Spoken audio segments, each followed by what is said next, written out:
पवित्र तो देह सदा ज्याचा नेम, पवित्र तो देह सदा ज्याचा नेम, वाचे गाये राम सर्व भावे, धन्य तो भाग्याचा तरला संसार, परमार्थाचे घर नाममुखी, करीतसे कथा कीर्तनी आवडी, ब्रह्मज्ञान जोडी तया लाभे, धन्य तो भाग्याचा तरला संसार, परमार्थाचे घर नाममुखी, एका जनार्दनी धन्य ते शरीर, एका जनार्दनी धन्य ते शरीर, परमार्थ संसार एकरूप, धन्य तो भाग्याचा तरला संसार, परमार्थाचे घर नाममुखी, विठ्ठल विठ्ठल विठ्ठल विठ्ठल विठ्ठल विठ्ठल विठ्ठल विठ्ठल विठ्ठल. ओम नमो सद्गुरु निर्गुणा पार नाही तव गुणा, बसवनी माझी रसना हरिगुणा वर्णवी, हरिगुण विशाळ पावन वदवी तू कृपा करुण मी मूढमती दीन म्हणून किंवा भाकितसे, तुमचा प्रसाद झाली अपूर्ण, हरिगुण वर्णीन मी जाण, एका वंदितसे चरण सद्गुरूंचे आदरे, स्वये भानु जो भानु आराधियेला, तयाचे कोळी दीपकू दिव्य झाला, हरी भक्ती लागो नितारी समस्ता, नमस्कार माझा सद्गुरु एकनाथा, आदिनारायण विध्यत्रिनाथ दत्त जनार्दन श्री एकनाथ, शरण शरण एकनाथ, शरण शरण एकनाथ, शरण शरण एकनाथ, शरण शरण एकनाथ. पायी माता ठेविला, पायी माता ठेविला, पायी माता ठेविला, माता ठेविला, पायी माता ठेविला, पायी माता ठेविला. शरण एकनाथ, शरण शरण एकनाथ, शरण एकनाथ, शरण एकनाथ. पायी माता ठेविला, पायी माता ठेविला, पायी माता ठेविला, पायी माता ठेविला, पायी माता ठेविला, पायी माता ठेविला.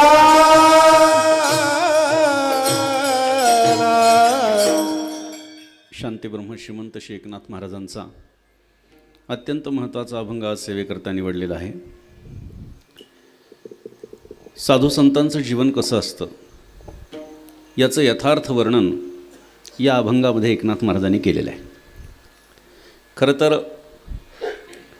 सप्ताह असल्यानंतर पहिल्या दिवसाची कीर्तन सेवा जेव्हा असते तेव्हा भगवान पंढरीशाचं वर्णन, त्याच्या रूपाचं गुणाचं वर्णन करणं अपेक्षित आहे. मात्र हा आपला प्रतिवार्षिक गावचा सप्ताह नसून एका विशिष्ट कारणाच्यासाठी म्हणून या सप्ताहाचं नियोजन करण्यात आलेलं आहे. आणि ते नियोजन काय तर या परिसरामध्ये आपल्या अंदरसूल गावामध्ये हरिभक्तीपरायण विठ्ठल महाराज इंडाईत तथा गोटेराम बाबा तथा अवघड शास्त्री म्हणून ज्यांची ख्याती ही वारकरी संप्रदायामध्ये आहे, अशा गोटेराम बाबांच्या 25व्या पुण्यस्मरणाच्या निमित्तानं हा उत्सव या ठिकाणी संपन्न होतो आहे. वारकरी संप्रदायामध्ये त्या परिसरामध्ये जी कोणी महात्मे मंडळी होऊन गेली त्यांनी एक समाज, एक पिढी किमान घडवण्याचं कार्य केलेलं आहे. निस्वार्थ जीवन जगणं हे थोडं अवघड असतं. परमार्थामध्ये निस्वार्थ जीवन जगणं अवघड असतं. परमार्थामध्ये सुद्धा स्वार्थ हल्ली आपल्याला पाहायला मिळतो की अमुक एक गोष्ट केल्यानंतर त्याचा मला काय लाभ आहे. आजचा वारकरी संप्रदाय बऱ्यापैकी किंवा आजचं अध्यात्मच बऱ्यापैकी अशा पद्धतीचा विचार अखिल विश्वामध्ये करत आहे. मात्र वारकरी संप्रदायाची अंतःकरणपूर्वक सेवा करणं, निष्काम भावनेनं सेवा करणं, पुढे कोणी माझं नाव घेईल न घेईल याचा कोणत्याही पद्धतीचा विचार न करता वारकरी संप्रदायाची अव्याहत सेवा करणारी मंडळी जी होऊन गेली त्यापैकी या परिसरामध्ये अत्यंत महत्त्वाचं नाव म्हणजे गोटेराम बाबांचं आहे. गोटेराम बाबा हे नाव मी लहानपणापासून ऐकलेलं आहे. त्याचं कारण असं आहे की पैठणला एक मोठा सप्ताह झाला आणि मग हा सप्ताह कोणी केला तर गोटेराम बाबांनी केला. आमचे वडील नेहमी सांगतात की त्यांनी फार मोठा सप्ताह केला. पैठणमधला सर्वात मोठा सप्ताह आजपर्यंतचा तो झाला. आणि जेव्हा आता आपण 2023 आणि 25ला जे सप्ताह आपण पैठणला केले, लोकांनी त्या गोटेराम बाबांच्या सप्ताहाशी त्याची तुलना केली. किंबहुना ट्रॅक्टरमधून बुंदी वाटण्याचं काम त्या सप्ताहामध्ये होत होतं असं देखील वर्णन हे आमचे वडील नेहमी करत असतात. आणि त्यामुळे आपलं नाव व्हावं याच्यासाठी काही नाही, ही सेवा आहे. हरिभक्तीपरायण सागर महाराज पाठक यांनी मला सांगितलं की आळंदीला सुद्धा बाबांनी मोठा सप्ताह केला आणि वस्त्रदान मोठ्या संख्येनं झालं, मोठ्या प्रमाणात झालं. दान हा त्यांचा स्वभाव आहे असं माझ्या लक्षात आलं एकंदरीतच. कारण अन्नदान असो, वस्त्रदान असो, ज्ञानदान असो, दान हा त्यांचा स्वभाव आहे. आणि दान करत असताना मी अमुक एक गोष्टीचं दान करतोय या संबंधाने काही ममत्व त्या ठिकाणी नसावं, अहमत्व त्या ठिकाणी नसावं.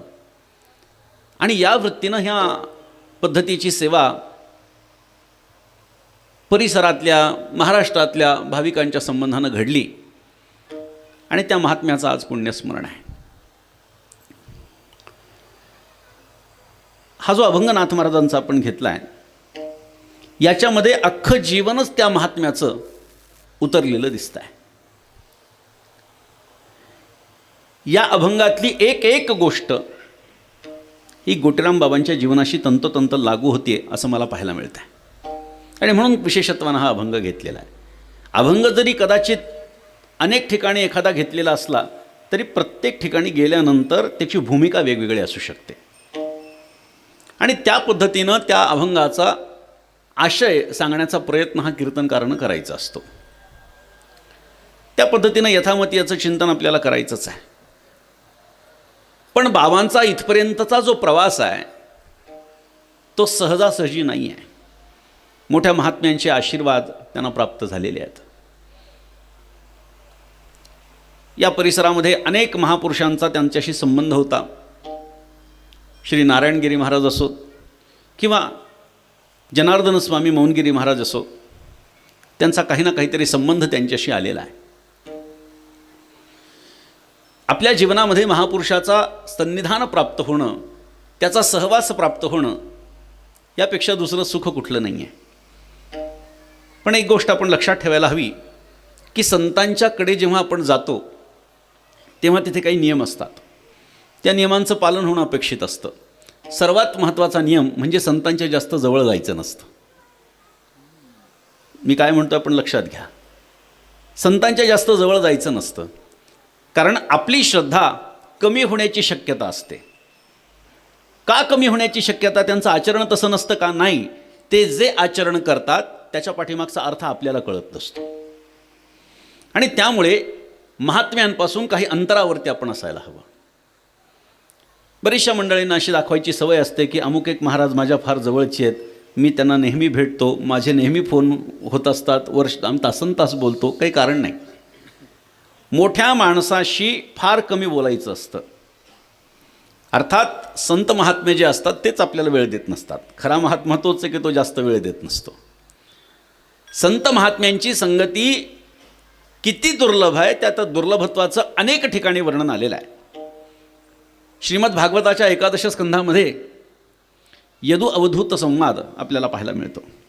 त्यामध्ये संत संगतीचं महत्त्व नाथ महाराजांनी विस्तृत प्रमाणामध्ये आपल्याला सांगितलेलं आहे की संत महात्म्यांचा सहवास प्राप्त होणं अशक्य आहे, ते भेटणंच अशक्य आहे. ज्ञानोबाराय बोलतात ना, बहु अवघड असे संत भेटी. हां, अवघड आहे संतांची भेटी, अवघड आहे संतांची भेट, अवघड आहे. मात्र तरी देखील आपलं जर प्राक्तन असेल, आपलं जर प्रारब्ध असेल, आपलं जर भाग्य असेल तर ते आपल्याला भेटतात. पण गंमत अशी आहे, भेटल्यानंतर ओळखू येत नाहीत. साधारणतः आत्तापर्यंतचा कालखंड जर आपण बघितला तर आपल्या वारकरी संप्रदायामध्ये एखादा महात्मा जोपर्यंत जिवंत आहे तोपर्यंत त्याचं महत्त्व नसतं, मात्र गेल्यानंतर त्याचं महत्त्व हे लोकांना कळत असतं. हे कशामुळे होतं? ही त्यांची लीला, ही भगवंताची लीला, एवढा विचार करायचा आणि सोडून द्यायचं. महापुरुषांचा सहवास प्राप्त होणं अवघड आहे. सहवास ते भेटले, भेटण्याची सुद्धा नाथ महाराजांनी सांगितलं आहे. चंद्रामृत सुखे सेववेल, रवी असता जाता धरवेल, बाह्या हेळा सागर तरवेल, परी त्या साधूची भेटी न होईल.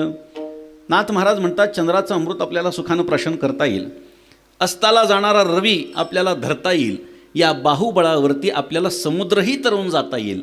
पण आपलं जर का भाग्य नसेल तर ते महापुरुष आपल्याला भेटू शकत नाहीत.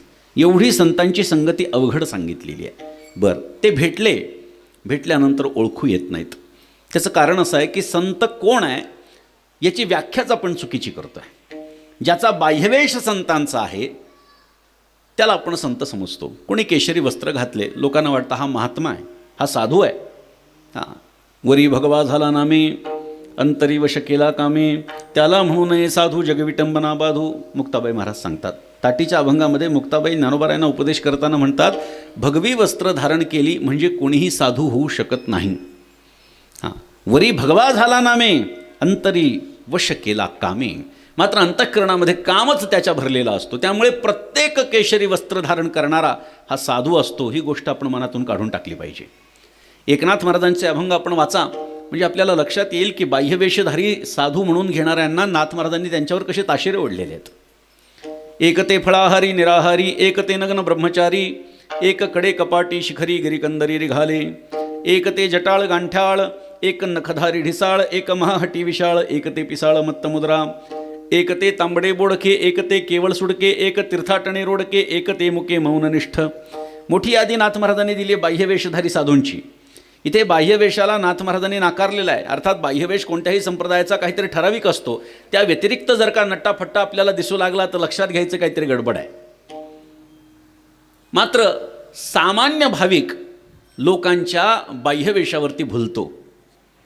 पण एक गोष्ट लक्षात ठेवा, परमार्थ हा कपड्याचा नाही आहे. बऱ्याच वर्षांपासून मी हे वाक्य सांगतो आहे, परमार्थ हा कपड्याचा नाही आहे. पारमार्थिक वेशातले किती तुम्हाला सांसारिक दाखवू मला सांगा, आणि सांसारिक वेशातले किती पारमार्थिक दाखवू मला सांगा. आपल्यासमोर अशी फौज उभी करू शकतो मी, आपल्याला निर्देश करून दाखवू शकतो की हे बघा साधूचा वेश आहे पण आत काय चालू आहे, हा बघा सामान्य माणूस दिसतोय पण किती उच्च अवस्था आहे. म्हणजे परमार्थ हा अंतःकरणाचा आहे, तो कपड्याचा नाही, बाह्यवेशाचा नाही. ही गोष्ट आपण लक्षात घेतली पाहिजे. त्यामुळे आम्हाला साधू भेटतच नाहीत, भेटले तर ओळखू येत नाहीत, ओळखू आले तर ते आपल्याला वेळ देत नाहीत, ओळखू आले तर ते आपल्याला वेळ देत नाहीत. आपली पात्रता तेवढी नसते. वेळ दिला तर अत्यंत काही क्षणांचा वेळ देत असतात. आणि जर बोलत तर नाहीत, बोललेच तर सूत्रवत बोलत असतात. सूत्रवत बोलत असतात. सूत्रवत म्हणजे काय? अतिशय कमी शब्दात, अल्पाक्षरम असंदिग्धम सारवत विश्वतोमुखम, ही सूत्राची व्याख्या केलेली आहे. अल्पाक्षरम ज्याच्यामध्ये कमीत कमी शब्द असतात, अल्पाक्षरम असंदिग्धम त्याच्यामध्ये कुठल्याही पद्धतीची संदिग्धता नसते, गडबड नसते, अर्थाचा अनर्थ करण्याची काही शक्यता नसते. सारवत, आणि त्यांना सांगायचे त्याचं सार त्याच्यामध्ये आलेलं असतं. विश्वतोमुखम, आता या विश्वतोमुखमची व्याख्या वेगवेगळ्या प्रकारे करता येते, पण सामान्य भाषेमध्ये बोलायचं झालं तर सर्वांना कळण्यासारखा असावा, याला सूत्र म्हणतात. अशा पद्धतीचं सूत्रवत त्यांचं बोलणं असतं. ते सामान्य भाविकांना कळेलच असं नाही आहे. म्हणून जीवनामध्ये संत भेटणं यापेक्षा दुसरी कुठलीही मोठी गोष्ट नाही किंवा साध्य नाही आहे. कारण परमात्म्याची प्राप्ती हे जीवनाचं अंतिम साध्य आहे, प्राप्तव्य आहे. नदी प्रवाहित झालेली असते, समुद्राला मिळाल्यानंतर तिची हितकर्तव्यता होते. त्याप्रमाणे आपण जीवन जगत असताना परमात्म्याची प्राप्ती होणं हे आपल्या जीवनाचं ध्येय असावं. आम्हाला परमात्म्याची प्राप्ती व्हावी याच्यासाठी मी काय काय केलं पाहिजे? काय मी उद्धार पावेन, काय कृपा करील नारायण, ऐसे तुम्ही सांगा संत जन, करा समाधान चित्त माझे, काय हे खंडईल कर्म, पारुषतील धर्माधर्म, कासयाने कळेल हे वर्म. अशा प्रकारची अंतःकरणामध्ये तळमळ निर्माण होणं हे त्या साधकाचं लक्षण आहे. आणि मग आपलं भाग्य उदयाला आल्यानंतर, उजळले भाग्य आता अवघी चिंता वारिली, संत दर्शनी हा लाभ पद्मनाभ जोडीला, आणि मग संत महात्म्यांची भेट होते, आपल्याला ते ओळखू येतात आणि आपल्याशी संवाद साधतात आणि तो क्षणभराचा संवाद जो आहे तो आपलं जीवन बदलणारा असतो. संतांच्या जीवनामध्ये अनेक कथा आपण श्रवण करतो, मात्र त्या कथेमध्ये संतांचं बोलणं फार थोडं असतं, त्यांची कृती जास्त असते. जगाच्या कल्याणा संतांच्या विभूती देह कष्टवीती परोपकारे, ते कष्ट करतात, ते प्रयत्न करत असतात, फार बोलत नाहीत. जे बोलायचं ते अभंगाच्या माध्यमातून, जे बोलायचं ते ओव्यांच्या माध्यमातून बोलतात. आणि अशा प्रकारचा संत जेव्हा आपल्यासमोर येतो आणि आपल्याला आपलं भाग्य उदयाला आल्याच्या नंतर परमात्म्याची प्राप्ती करून देतो, बस आमच्या जीवनाची इति कर्तव्यता झाली, परिपूर्ती झाली. ज्यासाठी हा नरदेह आम्हाला प्राप्त झालेला आहे, ज्यासाठी मनुष्यत्व आम्हाला प्राप्त झालेलं आहे, त्याची इति कर्तव्यता झाली. अर्थात जे प्राप्त करायचे ते प्राप्त करून झालेलं आहे. काय असतं, आपण जर देवाचे भक्त स्वतःला म्हणून घेत असोत तर आपलं साध्य केवळ पांडुरंग परमात्मा असावा. नाथ महाराज म्हणतात, इति कर्तव्यता हीच दासा लागी, कर्तव्यता हीच दासा लागी, इति कर्तव्यता हीच दासा लागी, कर्तव्यता हीच दासा लागी. सेवावा हा जगी पांडुरंग, सेवावा जगी पांडुरंग, सेवावा जगी पांडुरंग. इति कर्तव्यता हीच दासा लागी, सेवावा जगी पांडुरंग, सेवावा जगी पांडुरंग. आई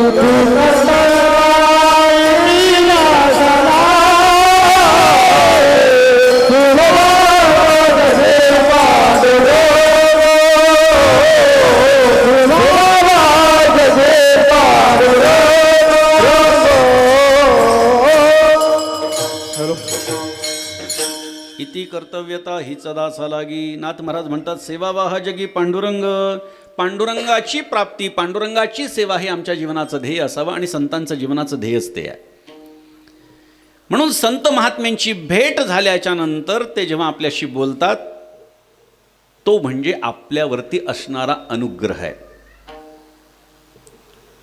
सहज बोलणे, हित उपदेश करून सायास शिकविती, किंबहुना तो महात्मा भेटल्यानंतर त्यांनी आपल्याला शिव्या जरी दिल्या, अद्वा तद्वा जरी बोलला, तरी ती त्यांची झाली आपल्यावर कृपा, झालेली कृपा आहे, लक्षात घ्या. तयाचे बिसाट शब्द सुखे म्हणू येती वेद, त्याची वेड्यासारखी बडबड जी आहे ती वेद तुल्य आहे. त्यामुळे संत महात्म्यांची भेट ही संत वाङ्मयामध्ये अत्यंत दुर्लभ सांगितलेली आहे आणि ती भेट आपल्याला होते. मात्र गंमत अशी आहे, ती आपल्याला कळत नाही, कारण आपली पात्रता नसते. बरं, वास्तविक पाहता त्यांच्या शरीरामध्ये आणि आपल्या शरीरामध्ये कोणत्याही प्रकारचा भेद नाही आहे. त्यांचं डोकं जिथे तिथेच आपलं डोकं आहे, त्यांचे हातपाय जिथे तिथेच आपले हातपाय आहेत. पण त्यांच्या जीवनाला अत्यंत पावित्र्य प्राप्त झालेलं असतं. त्याचवेळी आपल्या शरीराला मात्र शरीर दुःखाचे कोठार, शरीर रोगाचे भांडार, शरीर दुर्गंधीची थार, नाही अपवित्र शरीरा ऐसे, असं हिणवण्यात येतं. असं हिणवण्यात येतं की हा देह काय आहे, हा देह नाशिवंत मळळ मूत्राचा बांधा, देह नाशिवंत मळळ मूत्राचा बांधा. वनवरी चर्म घातले रे कृमी कीटकाचा सांगा, चर्म घातले रे कृमी कीटकाचा सांगा. रव रव दुर्गंधी रे मंगळतीचा बांधा,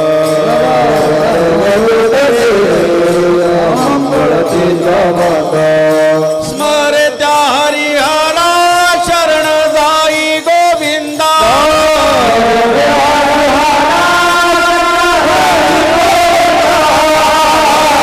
हरिहरा शरण जाई गोविंदा.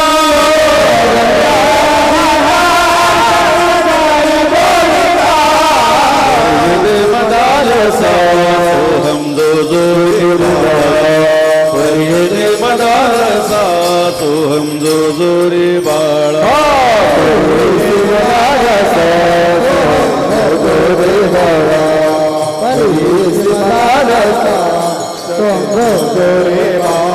हा देह नाशिवंत मळ मूत्राचा बांधा,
हा देह नाशिवंत, मळमूत्राचा बांधा, वरी चर्म घातले रे, कृमी कीटकाचा सांधा, रव रव दुर्गंधी रे, अमंगळ तिचा बांधा. अशा या शरीराच्या संबंधानं अपावित्र्य हे संत वाङ्मयामध्ये पाहायला मिळतं. मात्र त्याच वेळी संत महात्मे या देहाला पवित्र सुद्धा म्हणतात, या देहाला चांगलं सुद्धा म्हणतात. शरीर दुःखाचे कोठार हे म्हणणारे तुकोबाराय पुढे काय म्हणतात, शरीर उत्तम चांगले. पहिल्या चरणामध्ये म्हणायचं शरीर दुःखाचे कोठार, त्याची निंदा करायची. आणि दुसऱ्या चरणामध्ये म्हणायचं शरीर उत्तम चांगले, शरीर सुखाचे घुसुले. काय कारण आहे म्हणण्याचं, देह एकच आहे, पण पहिल्या चरणामध्ये म्हणायचं शरीर चांगलं नाही आणि दुसऱ्या चरणामध्ये म्हणायचं शरीर चांगलं आहे. मग तुकोबाराय तुमचं पहिलं चरण आम्ही मानायचं का दुसरं चरण मानायचं? तुम्ही पहिल्या चरणात बोलतात ते खरं आहे का दुसऱ्या चरणात बोलतात ते खरं आहे? तर उत्तर असं आहे, संत बोलतात ना, मग ते जे जे काही बोलतात ते ते खरं आहे. विठ्ठल विठ्ठल विठ्ठल विठ्ठल विठ्ठल. हो, आपल्याला त्याचा अर्थ उमगत नाही. आपल्याला कधी कधी जेव्हा आपण अभंग ओवी वाचतो तेव्हा आपल्याला असं वाटतं की इथे या शब्दाच्या ऐवजी जर हा शब्द वापरला असता तर बरं झालं असतं. जास्त डोकं चालवण्याचं काही काम नाही. संत महात्म्यांनी लिहिलं आहे ना, बस ते पंढरपुरामध्ये एक वाक्य, बाबा वाक्यम प्रमाणम. तुम्ही पंढरपुरातल्या लोकांना तुम्ही विचारा हे बाबा वाक्यम प्रमाणम काय आहे, तर तिथे बाबा म्हणून एक मोठा महापुरुष होऊन गेला, शास्त्राचे ज्ञाते, आणि त्यांनी सांगितलेला शब्द हा अंतिम शब्द. म्हणजे त्यांनी बाबांनी सांगितलं आहे ना, हां, अगदी व्यवस्थित वेदशास्त्र संपन्न ब्राह्मण असणारे ते बाबा. त्यांची आजही पंढरपुरामध्ये काळ्या मारुतीच्या पाठीमागे समाधी आहे. त्यांनी सांगितलं म्हणजे शास्त्राचाच आदेश आहे, अशा पद्धतीची भावना ही पंढरपुरामध्ये, म्हणून बाबा वाक्यम प्रमाणम ही म्हण रूढ झाली. एवढं त्यांची प्रसिद्धी होती. त्यामुळे संत सांगतात ते सगळंच खरं आहे, ते आम्हाला कळत नाही, आम्हाला त्याची व्याप्ती कळत नाही, आम्हाला त्याची खोली कळत नाही. पण संत सांगतात म्हणजे दोन्ही खरं आहे. पण आता दोन्हीही खरं आहे हे म्हणण्याच्यासाठी थोडासा विचार करावा लागेल की दोन्ही कसं काय खरं. हे चिंतन करत असताना शरीर दुःखाचे कोठार जेव्हा म्हणतात तेव्हा कोणता विचार तुकोबारांच्या मनामध्ये असेल की ते दुःखाचं कोठार आहे, आणि शरीर उत्तम चांगले असं म्हणत असताना कोणता विचार करत असतील तुकोबाराय की त्याला शरीर उत्तम चांगले असं म्हणतात. तर काहीतरी घडलेलं असावं, काहीतरी गोष्टी अशा असाव्यात की ते त्या योगानं एखाद्याची निंदा आणि एखाद्याची स्तुती केलेली आहे. तोच विचार या अभंगामध्ये आपल्याला पाहायचा आहे. देहाच्या संबंधानं मी आपल्याला सांगितलं की सामान्यतः या देहातून बाहेर येणारी एकही गोष्ट ही पवित्र नाही आहे. आपल्या शरीराला 9 द्वार आहेत. या 9ही द्वारातून बाहेर पडणारी एकही गोष्ट पवित्र नाही, ती अपवित्र आहे. आपल्यापेक्षा तो कस्तुरी मृग बरा आहे की ज्याच्या नाभीमधला जो मळ आहे तो देवब्राह्मणाच्या माथ्यावरती तिलकामध्ये टाकल्या जातो. सुगंधित द्रव्य म्हणून त्याचा वापर करण्यात येतो. आपल्यापेक्षा तो कस्तुरी मृग बरा आहे. आपल्यापेक्षा असे आणखी काही प्राणी बरे आहेत. आपल्यापेक्षा गाय बरी आहे, चांगली आहे की तिचं दूधही पवित्र आहे, तिचं गोमूत्रही पवित्र आहे, तिचं शेणही पवित्र आहे, आणि त्या दुधापासून बनवणारे सगळेच पदार्थ पवित्र मानण्यात आलेत. म्हणून पंचगव्य म्हणतात की नाही, पंचगव्य पूजेच्या आधी घ्यावं लागतं. देहाची शुद्धी त्यानं होणार आहे. त्या गायीचा देह पवित्र मानण्यात आलेला आहे. पण मनुष्याच्या सगळ्याच देहाला पवित्र मानण्यात आलेलं नाही. मनुष्याचा देह पवित्र का नाही? मनुष्याचा देह जर पवित्र आहे तर तो कोणत्या कारणानं आहे याचं चिंतन आपल्याला करायचं आहे. सामान्यतः जर आपण बघितलं तर जगताचा विचार करता 4 प्रकारचे देह आपल्याला पाहायला मिळतात. एक देहाचा प्रकार असा आहे की जो जिवंतपणी अपवित्र आहे आणि मेल्यानंतरही अपवित्र आहे. काही देह असे आहेत की जे जिवंतपणीही पवित्र आहेत आणि गेल्यानंतरही पवित्र आहेत. काही देह असे आहेत की जे जिवंतपणी पवित्र, मेल्यानंतर अपवित्रता, आणि काही देह असे आहेत की जे जिवंतपणी अपवित्र आहे, मेल्यानंतर पावित्र्य. अगदी उलट्या क्रमानं जर आपण बघायचं झालं तर काही देह हे जिवंतपणी अपवित्र आहेत, मात्र मेल्यानंतर त्यांच्या देहाला पावित्र्य प्राप्त होत असतं. वाघाचा देह बघा, वाघ इतर जीवांचा वध करून त्यांना खातो म्हणजे मांसाहार करतो. तुमच्या आमच्यासारखा सामान्य भाविक विचार करत नाही. तो विचार असा करतो, चांगला विचार करत नाही. त्याचं ते खाद्य जरी असलं तरी मांसाहार करतो म्हणून आमच्यासाठी तो पवित्र नाही आहे, कधी जिवंतपणी. मात्र तोच वाघ जेव्हा मरतो तेव्हा त्याच्या चामड्यावरती बसून, त्याच्या कातड्यावरती बसून जर का साधना केली तर ती फलीभूत होते. अर्थात मी नेहमी सांगतो की कायद्यानं आता कुठल्याही प्राण्याचे अवयव वापरायला परवानगी नाही, गुन्हा आहे. पण आमचं शास्त्र काय सांगतंय? गज चरम व्याघ्रांबर. व्याघ्रांबर म्हणजे काय? वाघाचं कातडं. भगवान महादेव स्वतः वाघाचं कातडं अंगाभोवती गुंडाळतो. आमचं धर्मशास्त्र आम्हाला सांगतं की त्याच्यावरती बसल्यानंतर निश्चितपणे आपल्याला आपलं साध्य अनुष्ठान आपलं पूर्ण होणार आहे. त्यामुळे वाघाचा देह हा जिवंतपणी अपवित्र आहे, मात्र तोच वाघ मेल्यानंतर पवित्र समजला जातो. काही प्राणी असे आहेत, काही जीव असे आहेत की जे जिवंतपणी पवित्र आहेत, मात्र मेल्यानंतर त्याच्या ठिकाणी अपवित्रता प्राप्त होते. गायीचा देह जिवंतपणी पवित्र आहे. एखाद्या अपवित्र स्थितीमध्ये असणाऱ्या माणसानं जर गायीला स्पर्श केला तर पावित्र्य प्राप्त होतं. पवित्र कोण आहे? ज्याला स्पर्श केल्याच्या नंतर अपवित्रही पवित्र होतो, तो खरा पवित्र आहे. परमात्म्याचं वर्णन काय केलं आहे? पवित्राणाम पवित्रं यो मंगलानांच मंगलम, असं त्या परमात्म्याचं वर्णन करण्यात आलेलं आहे. गायीला स्पर्श केल्याच्या नंतर आपल्या देहाला पावित्र्य प्राप्त होतं, म्हणून गायीचं दर्शन रोज करणं अपेक्षित आहे. गाय जिवंतपणी जरी पवित्र असली, मात्र तीच गाय जेव्हा मरते तेव्हा मात्र तिच्या ठिकाणचं पावित्र्य संपलेलं असतं. तिच्या देहाला ती मेल्यानंतर तिच्या देहाचं दर्शन करण्यामध्ये काही अर्थ सांगितलेला नाही. जिवंतपणे ती गाय पवित्र आहे, मात्र तीच गाय मेल्यानंतर पवित्र ठरत नाही. काही देह अशी आहेत की जी जिवंतपणेही अपवित्र आहेत आणि मेल्यानंतरही अपवित्रता त्यांच्या ठिकाणी. असे अनेक देह आहेत. अनेक पक्षांचा उल्लेख त्याच्या ठिकाणी आपल्याला पाहायला सापडतो.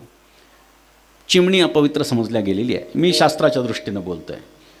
प्राणीमित्र म्हणतील असं काय बोलत आहेत, मी शास्त्राच्या दृष्टीनं बोलतो आहे. कावळा, वराह म्हणजे डुक्कर हे अपवित्र समजण्यात आलेलं आहे. कावळाही अपवित्र आहे. मी अनेक ठिकाणी याच्या संबंधाने कथा सांगितली. आपल्याला मूळ कथा सांगण्यासाठी आता वेळ नाही. आपण भावार्थ रामायण बघा की कावळा अपवित्र का आहे? प्रभू रामचंद्राचा शाप त्याला प्राप्त आहे म्हणून कावळा अपवित्र आहे. पिंडाला कावळा का शिवतो याचं उत्तर आपल्याला भावार्थ रामायण देतं. मोठी कथा आहे म्हणून कथा सांगणार मी अनेक ठिकाणी ती कथा सांगितलेली आहे. त्या कावळ्याला प्रभू रामचंद्रांनी शापही दिलाय आणि आशीर्वचनही दिलेलं आहे. शाप काय काय दिलाय? की तुझ्या चोचेनं तू कायम अपवित्र भक्षण करशील. रस्त्यानं जात असताना जेव्हा कुत्री वगैरे मेलेली असतात तेव्हा त्याचं मांस खाण्यासाठी गिधाड आणि कावळ्याशिवाय दुसरा कोणताही पक्षी येत नाही.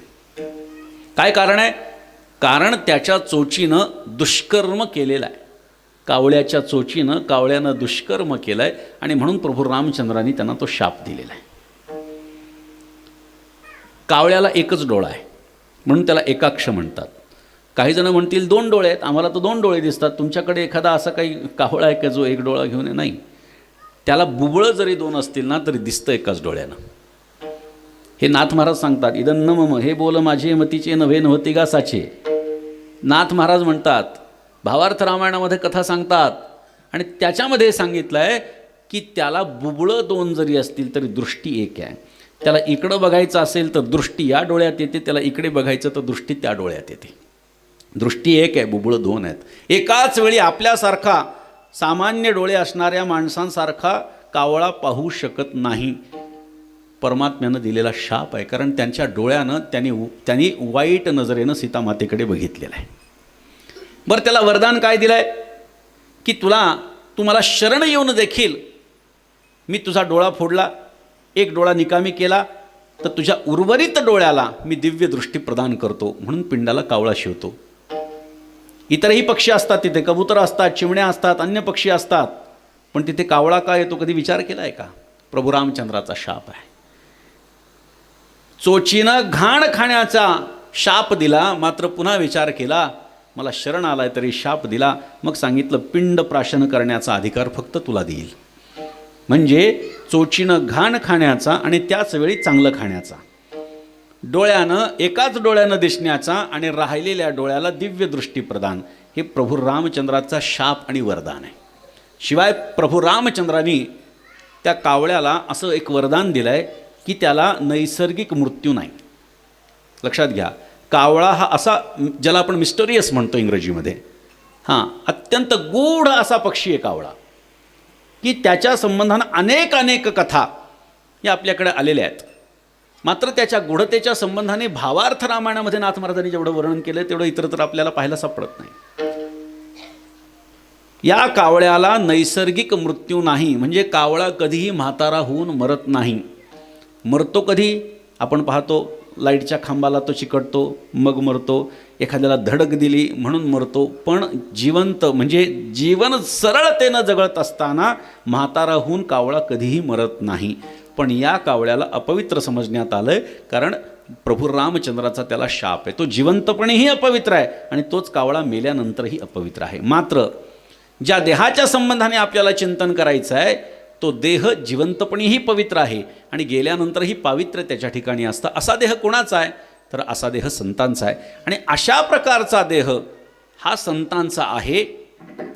त्यांच्या त्या देहामध्ये असं काय आहे की ज्यामुळे त्या देहाला पवित्र समजण्यात येतं? महाराज सांगतात अभंगाच्या पहिल्या चरणात, पवित्र तो देह सदा ज्याचा नेम, पवित्र तो देह सदा ज्याचा नेम, पवित्र तो देह सदा ज्याचा नेम, पवित्र तो देह सदा ज्याचा नेम, पवित्र तो देह सदा ज्याचा नेम, पवित्र तो देह सदा ज्याचा नेम, पवित्र सदा ज्याचा नेम, पवित्र सदा ज्याचा नेम, वाचे गाय राम सर्व भावे, वाचे गाय राम सर्व भावे, धन्य तो भाग्याचा जन्मला संसार, धन्य तो भाग्याचा जन्मला संसार. हा वाचे गाय राम सर्व भावे, वाचे गाय राम सर्व भावे, धन्य ते भागाचा तरला संसार, धन्य तो भागाचा तरला संसार. पवित्र तो देह सदा ज्याचा नेम, सदा ज्याचा नेम, पवित्र तो देह सदा ज्याचा नेम, पवित्र तो सदा ज्याचा नेम, वाचे गाय राम सर्व भावे,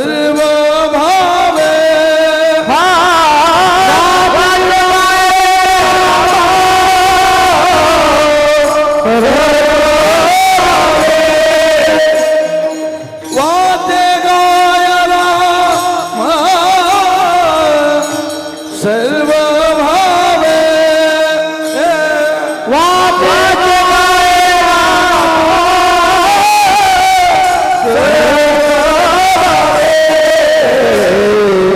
धन्य तो भाग्याचा तरला संसार,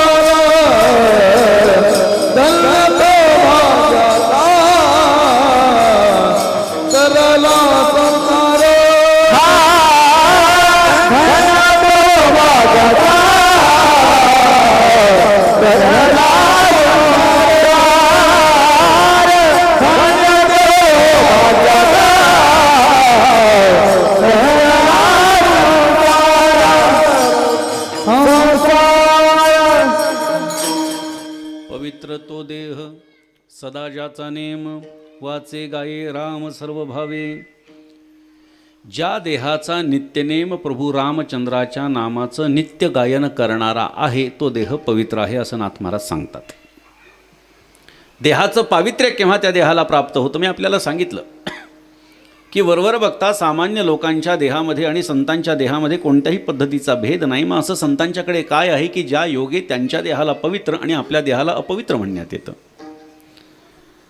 त्यांच्या मुखातून सातत्यानं जे परमात्म्याचं नाम येतं, अमृत हे मुखे स्रवतसे, असं अमृतमयी परमात्म्याचं नाम ज्यांच्या मुखातून येतं त्यांचा देह पवित्र आहे. या 4 देहांचा विचार केल्यानंतर संतांचा देह पवित्र का आहे? कारण संतांच्या मुखातून परमात्म्याचं सातत्यानं नाम येतं. आता सातत्यानं नाम संतांच्या मुखातून का येतं? तर सद्गुरूंची कृपा त्यांच्यावरती असते. कोणताही संत सद्गुरूंच्या कृपेशिवाय संत झालेला नाही. त्याचं कारण असं आहे, चांगला गुरु तोच होऊ शकतो जो चांगला शिष्य झालेला आहे. पण हल्ली काय झालं आहे की प्रत्येकालाच गुरु व्हायचं, शिष्य कोणाला व्हायचंच नाही आहे. प्रत्येकाची अपेक्षा की मला मानलं पाहिजे, माझा अनुग्रह घेतला पाहिजे, मी मोठा आहे. जोपर्यंत शिष्याच्या माध्यमातून सद्गुरूंची सेवा घडत नाही तोपर्यंत सद्गुरूंची कृपा शिष्यावरती होत नाही आणि तोपर्यंत तो शिष्य गुरु होऊ शकत नाही. लघुला जो गुरु करतो तो सद्गुरू आहे, लक्षात ठेवा. लहान्याला आपुलेपदी बैसविले, कृपा कटाक्षे निहाळिले, आपुलेपदी बैसविले. ज्ञानोबाराय सांगतात, कृपादृष्टीनं अवलोकन केल्यानंतर आपणासारिखे करीती तात्काळ, नाही काळ वेळ तयाला की आपणासारिखे करीती याती कुळ नाही चित्ती. अशा पद्धतीनं आपल्यासारखं जो इतरांना करतो तो खरा संत आहे, तो खरा सद्गुरू आहे. आणि सद्गुरूंची कृपा जोपर्यंत होत नाही तोपर्यंत माणूस जीवनामध्ये मोठा होऊ शकत नाही. आम्ही नामस्मरण करतो, आम्हाला रामकृष्ण हरी हा मंत्र सांगितलेला आहे. मात्र हा मंत्र जोपर्यंत गुरुच्या मुखातून येत नाही तोपर्यंत ते नाम आहे, तो नाम मंत्र नाही, लक्षात घ्या. मी आपल्याला प्रमाण देतो. नाथ महाराज म्हणतात, गुरुमुखे घेता तो निर्दोष, येरवी आयास पडे कष्ट, रामकृष्ण हरी मंत्र हा सोपा, उच्चारिता खेपा खंडे कर्म. रामकृष्ण हरी या नामसमुच्चयाला सर्वप्रथम मंत्र हे नामाभिधान जर कोणत्या संतांनी दिलं असेल तर ते एकनाथ महाराजांनी दिलं आहे की रामकृष्ण हरी हा मंत्र आहे. असं एकाच चरणामध्ये जर कोणी वारकरी संप्रदायामध्ये सर्वप्रथम म्हटलं असेल तर ते एकनाथ महाराजांनी म्हटलं आहे. नामदेवरायांच्या 1-2 अभंगामध्ये रामकृष्ण हरी असं नामस्मरण आपल्याला पाहायला मिळतं, मात्र त्याला मंत्र असं म्हटलेलं नाही. सर्वप्रथम मंत्र हा नाथ महाराजांनी म्हटला आहे आणि एकनाथ महाराजांनी ह्याला मंत्र म्हटलं आहे. त्यानंतर तुकाराम महाराजांचा मंत्र दिला रामकृष्ण हरी, दुसऱ्यांदा तुकाराम महाराजांनी या रामकृष्ण हरीला मंत्र असं म्हटलेलं आहे. अशा पद्धतीनं हा परमात्म्याचं हे जे नामस्मरण आहे त्याचं मंत्रात रूपांतर तेव्हाच होतं जेव्हा ते सद्गुरूंच्या मुखातून आपल्याला प्राप्त होतं. जोपर्यंत सद्गुरूंच्या मुखातून नामस्मरण येत नाही तोपर्यंत नाम हे मंत्र होऊ शकत नाही. त्यामुळे सद्गुरूंची कृपा ही आमच्या सगळ्याच साधू संतांवर झालेली आहे, कुणी कितीही मोठा असो. पण हल्ली काय झालं आहे, प्रत्येकाला असं वाटतं की मी एवढा मोठा, मी कोणाचा अनुग्रह घेऊ. प्रत्येकाची भूमिका आहे बघा. मग मी तर असा आहे, मी तर श्रीमंत आहे, मी तर या परंपरेचा आहे, माझ्याकडे तर एवढं मोठं पद आहे. मग माणसं याच्यामुळे अडकून बसतात. मात्र अनुग्रह हा घेण्यात येणं अपेक्षित आहे. जोपर्यंत आपण सद्गुरूंचा अनुग्रह प्राप्त करून घेत नाही तोपर्यंत पारमार्थिकाचं आयुष्य पूर्ण होऊ शकत नाही. आमच्या साधू संतांनी सांगितलेलं आहे, ज्ञानोबारायांना गरज आहे का मला सांगा कोणाचा अनुग्रह घेण्याची? उपजताची ज्ञानी हे वर्म जाणूनी आले लोटांगणी चांगदेव. उपजताच ज्ञानी आहेत ज्ञानोबाराय. एकनाथ महाराज सुद्धा उपजताच ज्ञानी आहेत. लहानपणापासून परमार्थ, वयाच्या 12व्या वर्षी 4 वेद 6 शास्त्र आणि 18 पुराणांचं ज्ञान एकनाथ महाराजांना होतं. आपल्याला वयाच्या 50मध्ये ना 4 वेद सांगता येतात, ना 6 शास्त्र सांगता येतात, ना 18 पुराणांची नावं येतात. ही सत्य परिस्थिती आहे. एवढ्या कमी वयामध्ये जर एवढा अधिकार संपन्नता ही जर प्राप्त केली असेल नाथ महाराजांनी, गुरुची काय गरज आहे? मात्र परमार्थाचं फळ हे सद्गुरूंच्या कृपेशिवाय प्राप्त होत नसतं. जोपर्यंत सद्गुरूंची शरणागती होत नाही तोपर्यंत माणसाला परमार्थामध्ये यश प्राप्त होत नाही, परमार्थामध्ये परमात्म्याची प्राप्ती होऊ शकत नाही. म्हणून गोटीराम बाबांचे सद्गुरू बंकट स्वामी महाराज आहेत. वारकरी संप्रदायामध्ये भजनाची परंपरा खोलात खोल जाऊन तळागाळामध्ये पोचवण्याचं काम हे वैकुंठवासी बंकट स्वामी महाराजांनी केलेलं आहे. आजही त्यांच्या मालिकेप्रमाणे लाखो भाविक हे भजन करतात. वारीच्या वाटेवर जर आपण बघितलं, बरं भजनाची चाल कशी? त्या त्या अभंगाला साजेशी चाल. हल्ली कोणत्याही अभंगाला कोणती चाल देण्यात येते आहे, सिनेमाच्या चाली देण्यात येत आहेत. मात्र त्या काळामध्ये बंकट स्वामी महाराजांनी त्या त्या अभंगाची अशी चाल बसवली की लोकांनी त्याच्याशिवाय दुसरी चालच म्हणू नये, ज्याला आपण माइलस्टोन असं म्हणतो इंग्रजीमध्ये. तशा पद्धतीचं कार्य हे बंकट स्वामी महाराजांनी केले. त्यांचे अनेक शिष्य होऊन गेले, त्यापैकी गोटीराम बाबा हे अत्यंत महत्त्वाचे शिष्य म्हणून नावलौकिककर्ते झालेले आहेत. त्यामुळे जीवनामध्ये सद्गुरू असल्याशिवाय त्या जीवनाची इति कर्तव्यता नाही. ते सद्गुरू काय करतात, परमात्म्याची प्राप्ती आपल्याला करून देतात. मग तो सद्गुरू कोण असावा काय नाही, अगदी बघा ज्ञानोबारायांनी सद्गुरू निवृत्तीनाथ महाराजांना गुरु केलं, एकनाथ महाराजांनी सद्गुरू जनार्दन स्वामींना गुरु केलं, सगळे संत बघा, विसोबा खेचरांना नामदेवरायांनी गुरु केलं, तुकोबारायांनी बाबाजी चैतन्यांना गुरु केलं, निळोबारायांनी तुकोबारायांना गुरु केलं. म्हणजे कितीही मोठे संत झाले तरी सद्गुरूंचा अनुग्रह त्यांनी घेतलेला आहे. बरं, संतांनीच घेतला आहे का? नाही. परब्रह्मराम वसिष्ठा शरण कृष्णे संदीपन गुरु केला. नाथ महाराज म्हणतात राम हा परब्रह्म आहे, मात्र तो देखील वसिष्ठांना शरण जातो. भगवान श्रीकृष्ण कर्तुम अकर्तुम अन्यथा कर्तुम शक्तिधारी आहे, मात्र तो भगवान श्रीकृष्णसुद्धा सांदीपनी ऋषींना शरण जातो. त्यामुळे कोणताही संत आणि देव असं नाही की ज्यांनी सद्गुरूंचा आश्रय केलेला नाही. मग एवढी मोठी मोठी माणसं जर का सद्गुरूंच्या आश्रयाला जातात, येथे माझा काय कोणतो विचार, कोण आहे आपण मला सांगा. गुरुवर्य धोंडा महाराज म्हणायचे अशी माणसं म्हणजे दर्यामे खसखस.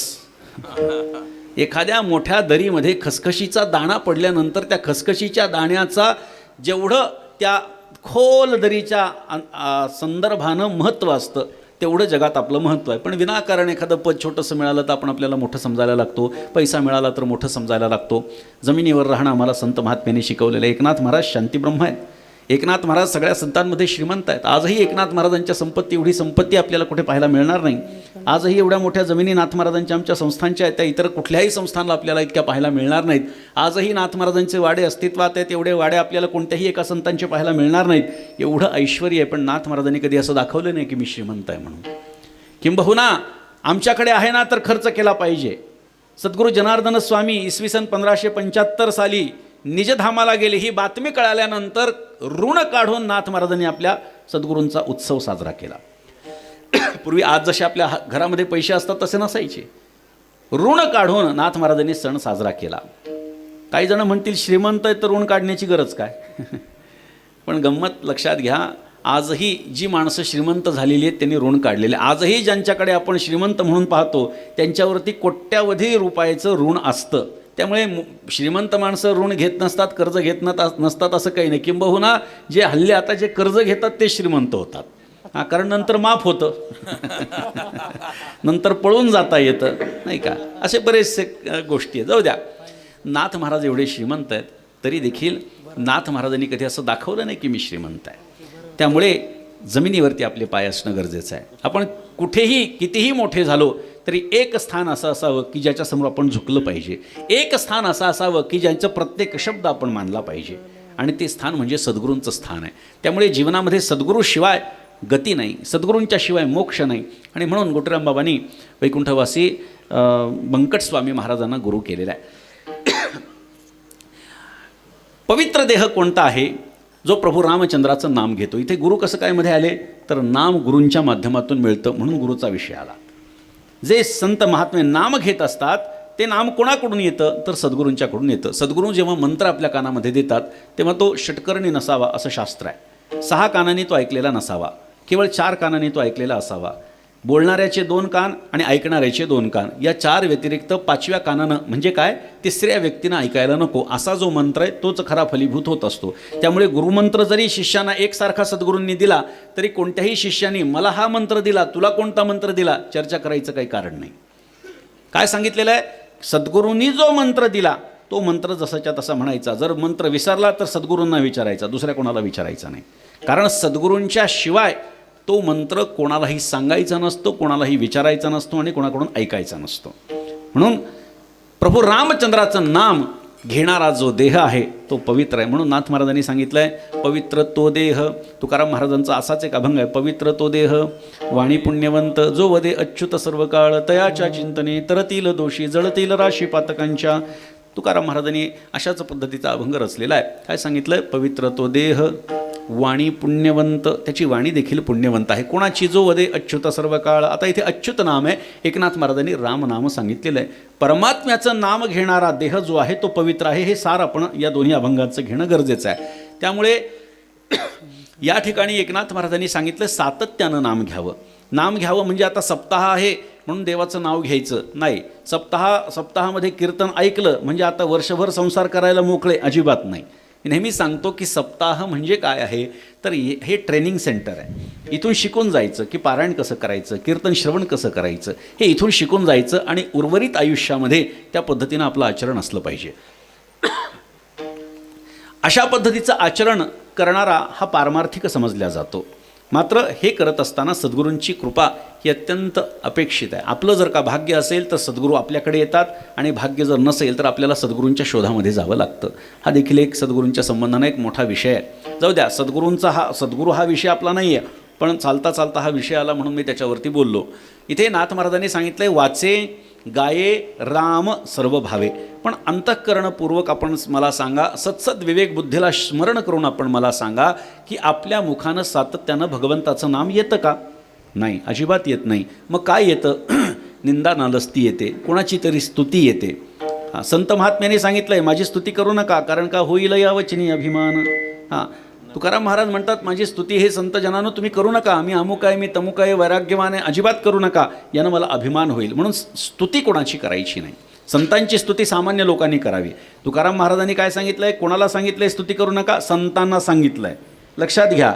याचा अर्थ मग कीर्तनकारांनी असं नाही समजायचं की आमची स्तुती करू नका असं तुकाराम महाराज म्हणतात, अजिबात नाही. संतांना सांगितलं आहे माझी स्तुती करू नका. कारण का मोठ्या माणसांनी केलेली स्तुती ही माणसाला अभिमान वाढवायला भाग पाडत असते. त्याच्यामुळे स्तुती कोणी करावी, कोणाची करावी याला काही मर्यादा आहे. कोणी करावी, कोणाची करावी मर्यादा आहे. कोण बोलतंय, कोणाबद्दल बोलतंय याच्यावरती जे बोलणं चालू आहे ते योग्य आहे का नाही हे ठरत असतं. एकदा उंटाचं लग्न होतं. उंटाने असा विचार केला की जंगलातल्या सगळ्या प्राण्यांना आपण काय करू, लग्नाला बोलवू. बस आता लग्न आहे म्हटल्याच्यानंतर आता तुम्ही ज्याला म्हणतो आपण अझम्पशन असं करा, असा विचार करा की आपल्याकडं जी पद्धती आहे तीच समजा प्राण्यांमध्ये आहे. मग आता लग्न आहे म्हटल्यानंतर त्यांनी काय नटाफटा करायचा तो केला, मुंडावळ्या बांधल्या. तिथला कोण ब्राह्मण असेल त्यांनी शुभमंगल सावधान म्हटलं. ते स्टेजवरती ते दोघंजणं उभे राहिले. ते शुभेच्छा देण्याच्यासाठी रांगेमध्ये बाकीचे सगळे प्राणी उभे राहिले. एक जण येऊ लागला, म्हणू लागला वा छान झालं, अभिनंदन वगैरे वगैरे, फोटो काढू लागले, निघून जाऊ लागले. एक जण निघून जायला. त्या रांगेमध्ये गाढव उभं होतं बरं का. गाढव रांगेत उभं होतं बरं का. रांगेत ते गाढव उभं होतं. आता गाढव आलं आणि गाढव आता ह्या उंटाचं बघा, लक्षात घ्या, उंट हा कोणत्याच दृष्टीनं दिसायला सुंदर प्राणी नाही. त्याचा एकही अवयव चांगला नाही. त्याचं नाक तुम्ही बघा अत्यंत घाणेरडं, त्याचे डोळे बघा शरीराच्या मानाने छोटेसे, त्याची पाठ कशी, त्याचे उंदरासारखे कान कसे, त्याचे पाय कसे, त्याचं शेपूट कसं, त्याची मान कशी, एकही अवयव त्याचा धड नाही. पण आता हे गाढव त्या उंटाचं वर्णन करू लागलं. म्हटलं वाह उंट महाराज काय सुंदर दिसताय. म्हटले तुम्ही लक्ष्मीनारायणाचा जोडा. वा, दोघंही खुश झाले. आता आपली स्तुती जर कोणी करू लागलं तर कोणाला वाईट वाटणार आहे. आता त्या उंटाची स्तुती होऊ लागली. बरं, बाकीचे अभिनंदन करून निघून चालले, पण गाढव जरा जास्त स्तुती करू लागला. याला बरं वाटू लागलं आणि मग तो त्यांनी वेळ दिला. म्हणले काय म्हणता? अहो काय सांगावं. म्हणले अख्ख्या जंगलामध्ये तुमच्यासारखा जोडा आपल्याला शोधून सापडणार नाही, एवढे तुम्ही सुंदर आहेत म्हणे. आता हे बाकीचे आजूबाजूला जे वाट बघत बसलेली पुढचा नंबर यावा म्हणून ते ऐकू लागले. आता सगळे ऐकू लागले म्हटल्यानंतर याची छाती फुगली. चला आपल्याबद्दल चांगलं बोलतं, अजून बोलू द्या. गाढव फार वर्णन करू लागलं उंटाच्या दिसण्याचं, रूपाचं. वा वा खूप सुंदर, अमुक तमुक तमुक. बस आता झालं असं की उंट विचार करू लागला गाढवाने केवढं वर्णन केलं. म्हटलं आपलं वा, आत्तापर्यंत आपल्या या रूपाचं वर्णन कोणीही केलेलं नाही. त्याच्यामुळे गाढवा काय विचार केला, उंटाने असा विचार केला की आता आपण काय करू, आज लग्नाचा एवढा मोठा सोहळा आहे, एक आपल्याकडे कवी पडली म्हणले, आपण गायनाचा कार्यक्रम ठेवला नाही, गाढवाच्याच गायनाचा कार्यक्रम ठेवू म्हणले आपण. म्हणजे आता मी जे बोलणार आहे ते कीर्तनकारांना कळेल, बाकीच्या कोणाला कळणार नाही. गाढव जेव्हा उंटाच्या रूपाचं वर्णन करतो, गाढव जेव्हा उंटाचं वर्णन करतो तेव्हा उंट गाढवाला कार्यक्रम देत असतो. म्हणून म्हटलं हे कीर्तनकारांना समजणार आहे, बाकी कोणाला समजणार नाही. गाढव जेव्हा उंटाचं वर्णन करतो तेव्हा उंट गाढवाला कार्यक्रम देत असतो, बरं का.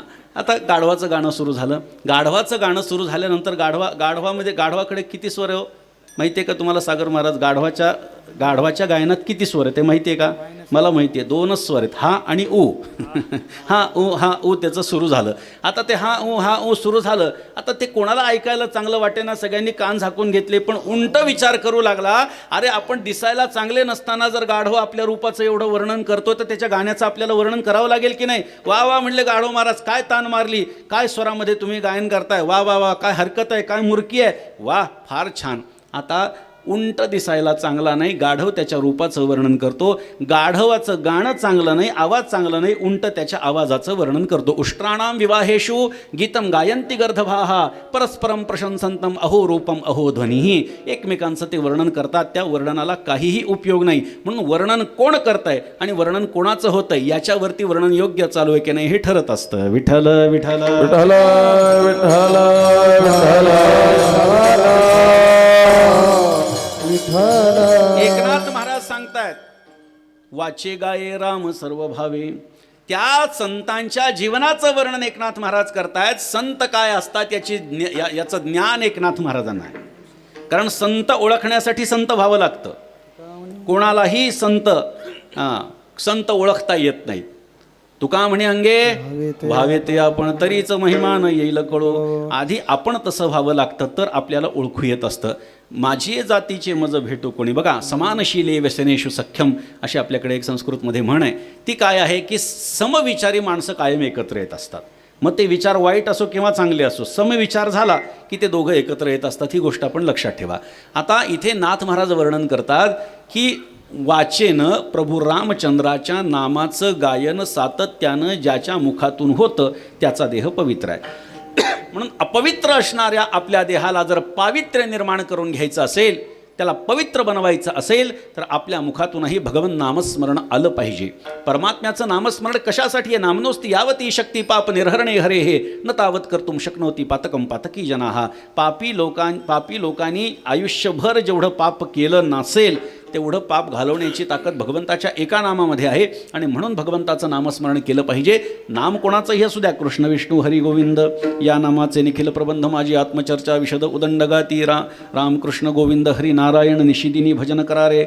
नामाचं एकीकरण म्हणजे नाममंत्र झाला किंवा नामसमुच्चय झाला किंवा नामाचा काला झाला. हे नाम आमच्या मुखातून सातत्यानं येणं गरजेचं आहे. नाम कोणतंही असू द्या, आपली त्या नामावरती श्रद्धा असली पाहिजे. दगड म्हटल्यानंतर सुद्धा आपल्याला भगवंताची प्राप्ती होऊ शकते, पण दगड म्हणजे देव आहे याच्यावर विश्वास असला पाहिजे.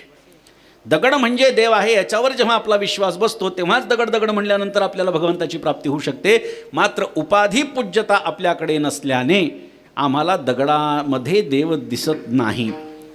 म्हणून आम्हाला भगवंताची प्राप्ती ही भगवंताच्या नामस्मरणानंच होणार आहे. म्हणून नाथ महाराजांनी स्पष्टपणे सांगितलं, पवित्र तो देह. एका त्रयस्थ देहाचं वर्णन करतात. तो देह पवित्र आहे. सदा ज्याचा नेम सातत्यानं भगवन् नामस्मरण करण्याचा ज्याचा नित्यनेम आहे. काही नित्यनेमाविण अन्न खाये तो श्वान. कुत्राय म्हणतात तुकाराम महाराज सांगतात, नित्यनेम न करता जो अन्नप्राशन करतो तो कुत्रा आहे.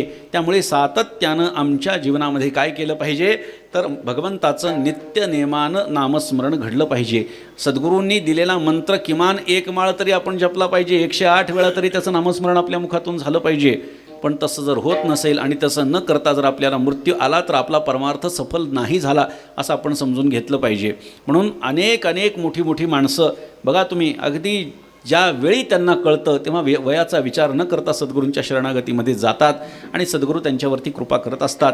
नाथ महाराज म्हणतात, वाचे गाये राम सर्व भावे अंतःकरणानं. आपण आपल्या वाचेचा वापर, आपल्या वाणीचा वापर चांगल्या गोष्टींसाठी करत नाही आणि परिणाम काय होतो? मुका झालो वाचा गेली. होतो पंडित महाज्ञानी, दशग्रंथ षडशास्त्र पुराणी, 4 वेद मुखोद्गतवाणी, गर्वामध्ये झाली सर्वहानी. जिव्हाला चावली भोजना, दुग्धघृत शर्करा पक्वांना, निंदिले उपांना तेणे पातलो मुखबंधना. साधू संतांची निंदा केली, हरिभक्तांची स्तुती नाही केली, तेणे वाचा पंगू झाली, एका जनार्दनी कृपाला धली. अशा पद्धतीनं जर मुखानं परमात्म्याचं नामस्मरण केलं नाही. नाथ महाराजांचं एक भारूड आहे, त्याच्यामध्ये देवीला एक भक्त मागणी मागती आहे. जाऊ माझी फडफड बोलते, बोडकी कर्ग तिला भवानी आई रोडगा वाहीन तुला, सत्वर पावगे मला भवानी आई रोडगा वाहीन तुला. ही वाणी रूपी जाऊ काय करते की फडफड बोलते. माणसानं आपल्या बोलण्यावरती संयम ठेवायला हवा. आपण कोणाशी बोलतोय, आपण काय बोलतोय, आपण कसं बोलायला हवं, या सगळ्या गोष्टींचा विचार करून माणसाने बोलायला हवं. शास्त्र आम्हाला सर्व गोष्टी शिकवतं. सत्यम ब्रूयात, प्रियम ब्रूयात, न ब्रूयात सत्यम अप्रियम. माणसानं सत्य बोलावं, मात्र ते प्रियतेच्या वेष्टनामध्ये ठेवून बोलावं. काय होतं की माणसं काही फार स्पष्ट बोलतात आणि ते बोलत असताना असं म्हणतात की आपला स्वभाव असा आहे, कोणाला काय वाटायचं ते वाटून घ्या, आपण कोणाला घाबरत नसतो, मी जे बोलतो ते तोंडावर बोलतो. लक्षात घ्या, अशी माणसं आयुष्यात काहीच करू शकत नाहीत. आपल्याला संयम दिलेला आहे भगवंतानं, त्याच्यामुळे बोलत असताना आपण तोलून मापून शब्द वापरले पाहिजे. लोकांनी विचार केला पाहिजे हा बोलत का नाही, आणि बोलल्यानंतर आपल्या बोलण्याच्या एकेका शब्दाला महत्त्व प्राप्त होतं. पण सातत्यानं बोलणाऱ्या माणसाच्या बोलण्याकडे कोणीही लक्ष देत नसतं. म्हणून अमृतासारखे आपले बोल असले पाहिजेत. हां, अगदी सहजतेनं ते उपलब्ध व्हायला नकोत. आम्हाला सत्य बोलायला सांगितलं आहे, मात्र ते प्रियतेच्या वेष्टनामध्ये घालून बोलायला सांगितलं आहे. उदाहरणार्थ, स्वयंपाक झाला, नवरा जेवायला बसला आणि एकही पदार्थ चांगला झाला नाही. त्या माता भगिनीनं, त्याच्या पत्नीनं काय केलेलं असतं, कष्ट करून ते सगळं बनवलेलं असतं आणि हा 2-4 घास खातो, सगळ्या गोष्टी खाऊन पाहतो आणि जर बायकोला म्हणू लागला, हॅट सगळं भंगार झालं आहे आजचं जेवण, काय वाटेल त्याला? ती विचार करेल की एवढे कष्टानं बनवलं, तिला वाईट वाटेल, भांडणं होतील, जे काही स्वभावानुसार आपल्या. आता हे त्यांनी स्पष्ट बोललं आहे, लक्षात ठेवा. खोटं बोललं आहे का? एकही पदार्थ चांगला झालेला नाही. तो खरं बोलतो आहे, पण तो प्रियतेच्या वेष्टनामध्ये घालून बोलत नाही आहे. तिने जर विचारलं कसं झालं आहे जेवण, चांगलं झालं आहे, भाजीमध्ये थोडंसं तिखट जास्त झालं आहे, वरणामध्ये थोडंसं मीठ कमी झालं आहे, थोडी पोळी जर का भाजली असती तर बरं झालं असतं, आणि भाताला थोडं पाणी कमी पडलं, बाकी सगळं चांगलं झालं आहे. आता हे त्यांनी काय सांगितलं, सगळंच खराब झालं आहे हेच सांगितलं, पण ते प्रियतेच्या वेष्टनात घालून सांगितलं. खरं बोलायचं आहे, पण ते प्रियतेच्या वेष्टनामध्ये घालून बोलायचं आहे. समोरच्याला वाईट वाटेल असं सत्य माणसाने कधी बोलायचं नाही. वाणीचा विचार आहे, स्वतंत्र विचार आहे, त्याचा आणखी आपल्याला खूप विचार करता येऊ शकतो. पण वाणी वाचे गाये राम सर्व भावे. आमच्या मुखानं सातत्यानं भगवान नामस्मरण आलं पाहिजे, तर आमचा देह पवित्र आहे. आणि परमात्म्याचं नामस्मरण करून जो देह पवित्र झालेला आहे त्याची अवस्था काय, महाराज सांगतात अभंगाच्या दुसऱ्या चरणात. धन्य तो भाग्याचा तरला संसार, धन्य तो भाग्याचा तरला संसार, धन्य तो भाग्याचा तरला संसार, धन्य तो भाग्याचा तरला संसार,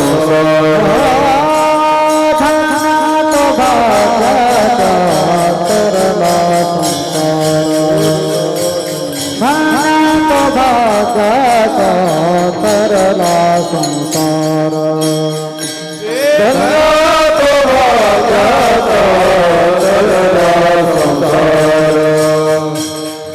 धन्य तो भाग्याचा तरला संसार, परमार्थाचे घर नाममुखे, परमार्थाचे घर नाममुखे, धन्य तो भाग्याचा तरला संसार, धन्य तो भाग्याचा तरला संसार, परमार्थाचे घर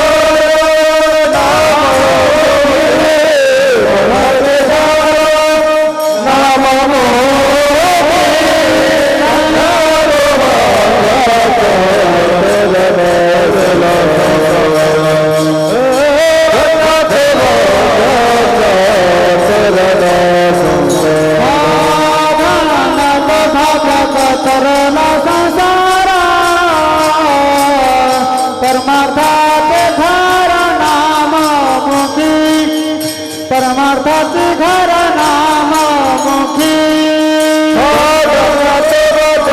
तरला संसार,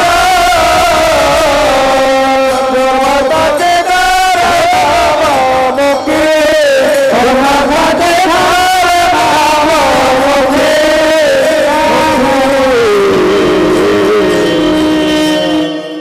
धन्य तो भाग्याचा तरला संसार, परमार्थाचे घर नाममुखी, तो धन्य आहे. भगवंताचं नामस्मरण करणारा धन्य आहे.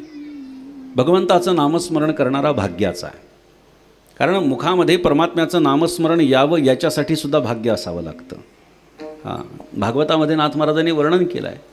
भाग्य जर आपल्याकडे असेल, जन्मोजन्मीची संपत्ती असेल आयती गाठी, नाथ महाराज म्हणतात, तरीच जीवागिरी येईल नाम श्रीरामाचे.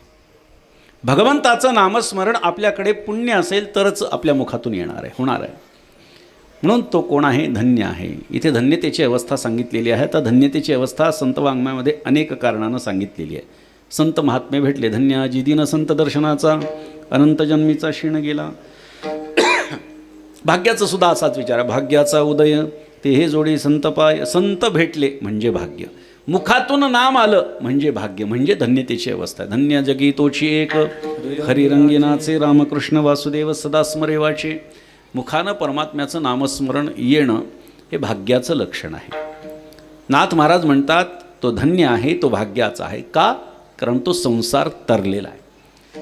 संसार तरलेल्याचं कौतुक ज्यावेळी होतं तेव्हा विचार करावा लागतो, का होतं? कारण संसारात बुडण्याची शक्यता आहे म्हणून. बुडण्याची शक्यता आहे म्हणून तरण्याला महत्त्व आहे. अंधकार आहे म्हणून प्रकाशाला महत्त्व आहे. अज्ञान आहे म्हणून ज्ञानाला महत्त्व आहे. तद्वत बुडण्याची शक्यता आहे म्हणून तरण्याला महत्त्व आहे. धन्य तो भाग्याचा, इथे सुद्धा तो असा निर्देश केलेला आहे. तरला संसार परमार्थाचे घर नाममुखी. त्याचं मुख परमार्थाच्या राहण्याचं घर बनलेलं आहे. म्हणजे घर बनलं म्हणजे काय? सातत्यानं आपण ज्याप्रमाणे घरामध्ये राहत असतो त्या पद्धतीनं ते नाम त्याच्या मुखामध्ये अखंड राहतं. ही नाथ महाराजांची त्या संबंधाने भूमिका आहे. सातत्यानं त्याचं चिंतन, त्याचं मनन, त्याचं नामस्मरण बोलण्याची नाही. आता देवाविण काही, देवाच्या शिवाय काही बोलायचं नाही, फक्त देवाच्या संबंधानेच बोलायचं. त्याचीच कथा, तच्चिंतनम तत्कथनम अन्योन्यम तत्प्रबोधनम. त्याच्या संबंधानंच बोलायचं, त्याचंच नाव घ्यायचं. म्हणून त्याचं घर काय झालेलं आहे? परमार्थाच्या राहण्याचं घर त्याचं मुख झालेलं आहे. म्हणजे मुखातून परमात्म्याचं नामस्मरण सातत्यानं येत आहे. धन्य तो भाग्याचा, तरला संसार परमार्थाचे घर नाममुखी. मग त्याची हे सगळं घडल्यानंतर त्याची क्रिया काय असते? करी तसे कथा कीर्तनी आवडी, ब्रह्मज्ञान जोडी तया लाभे. तो कथा करतो, तो कीर्तन करतो, समान अर्थानं वापरतो. जसं सुख आणि आनंद आपल्याला असं वाटतं सारखंच आहे, पण असं नाही आहे. सुख वेगळं आहे, आनंद वेगळा आहे, त्याच्या स्वतंत्र व्याख्या आहेत. इथे नाथ महाराज सांगतात करी तसे कथा कीर्तनी आवडी. कथा वेगळी आणि कीर्तन वेगळं. स्थूल मानानं कथा काय, स्थूल मानानं कीर्तन काय? तर स्थूल मानानं कथा म्हणजे एक आसन टाकलेलं असतं, त्याला व्यासपीठ असं म्हणतात. त्यावरून भगवंताची कथाच होणं अपेक्षित आहे. पण हल्ली या शब्दाचं एवढं दुर्दैव आहे की इतर कोणत्याही स्टेजला व्यासपीठ संबोधण्यात येतं. हां, सगळे पापी माणसं ज्या ठिकाणी बसलेले असतात त्या ठिकाणी जरी कोणीतरी एखादा आला तरी म्हणतात की अमुक अमुकना विनंती करतो की त्यांनी कृपया व्यासपीठावर यावं. व्यासपीठ, व्यासांचं पीठ, ज्या पीठावरून भगवंताचं चरित्र सांगण्यात येतं, त्याचं तत्त्वज्ञान सांगण्यात येतं, त्या स्थानालाच व्यासपीठ म्हणत असतात. हां, काही जण म्हणतात मंचकावर यावं. आता मंचक म्हणजे काय लोकांना कळत नाही. कोणताही शब्द कुठेही वापरतात, लोकांना अर्थच कळत नाही. कोणताही शब्द कुठे. मंचक म्हणजे काय? इंग्रजीमध्ये बेड म्हणतात त्याला, झोपण्याची जागा, ज्याच्यावर आपण झोपतो. पलंग म्हणजे मंचक. पण बोलणाऱ्यांना ज्ञान असतं का? ते बोलत असतात अमुक अमुक लोकांना विनंती करतो की त्यांनी मंचकावर यावं. काय व्यासपीठावर यावं, स्टेजवर यावं म्हणा की काय फरक पडतो. पण आम्हाला कुठल्या स्थानाला काय म्हणायचं माहीत नाही. ह्या गादीला काय म्हणतात? याला नारदाची गादी म्हणतात. जिथून कीर्तन होतं, ज्या स्थानावरून कीर्तन होतं त्या जागेला नारदाची गादी म्हणतात. आणि ज्या जागेवरून भगवंताची कथा ऐकवण्यात येते त्याला व्यासपीठ असं म्हणतात. ज्याचं तत्त्वज्ञान सांगण्यात येतं त्याला काय व्यासपीठ असं म्हणतात. म्हणून कथा आणि कीर्तन वेगळं आहे. स्थूल मानानं व्यासपीठावरती बसणं आणि कथा सांगणं ही कथा आहे. भगवंताचं चरित्र सांगणं म्हणजे कथा आहे. कीर्तन म्हणजे काय? तर हे स्थूलमानानं कीर्तन आहे. टाळकरी उभे असतात, मृदंगाचार्य कीर्तनकार, हरिदासी कीर्तनामध्ये झांज हातामध्ये घेऊन कीर्तनकार असतो, तबला पेटीवाले असतात. याला स्थूलमानानं कीर्तन म्हणतात. भगवंताचं नामस्मरण म्हणजे कीर्तन आहे, अगदी सरळ सरळ बोलायचं झालं तर. पण कथा आणि कीर्तन ज्या अर्थी नाथ महाराजांनी स्वतंत्र शब्द वापरलेले आहेत त्या अर्थी त्याचा स्वतंत्र अर्थ असला पाहिजे. परमात्म्याची कथा कशी आहे गोपिकांनी सांगितलंय. तव कथामृतम तप्त जीवनम कविभिरीडितम कल्मषापहम श्रवणमंगलम श्रीमदाततम भुवि गृणन्ति ते भूरिदा जनाः. ही परमात्म्याची कथा आहे. तव कथा अमृतम. हे प्रभू, हे कृष्णा, तुझी कथा म्हणजे अमृत आहे. तप्त जीवनम, तापलेल्या जीवांच्यासाठी तुझी कथा म्हणजे पाणी आहे. जीवन म्हणजे पाणी.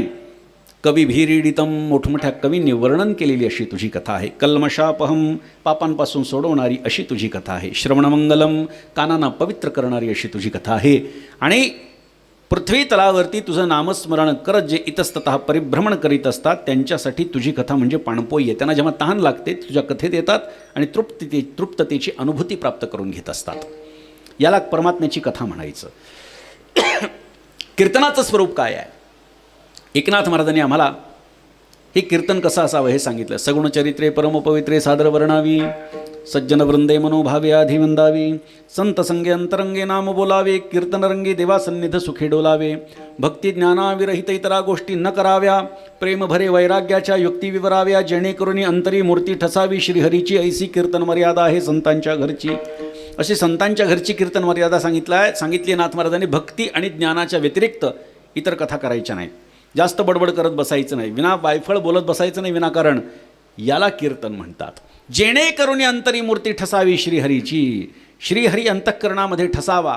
संतांचं तत्त्वज्ञान, त्यांचा बोध आपल्या अंतःकरणावरती छापल्या जावा, अशी कीर्तन मर्यादा एकनाथ महाराजांनी संतांच्या घरची सांगितलेली आहे.